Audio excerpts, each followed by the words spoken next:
Today I'll be showing you how to make some pretty beaded curtain tiebacks.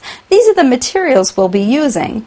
You'll need an assortment of plastic crystal-y beads like this in different sizes and colors. You'll need some nylon fishing line, some scissors, a needle nose plier, and you'll need some crimping beads that you can find in a bead store.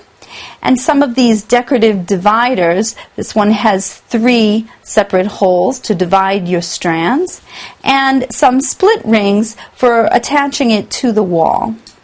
You want to start by cutting out a pattern this shape and this is going to be a pattern for how we're going to string our beads. It'll be straight on the top and swoop down on the side. You want to make it long enough to accommodate the amount of curtains or drapes that you're going to be tying back. Try your pattern on your curtain to make sure that it fits.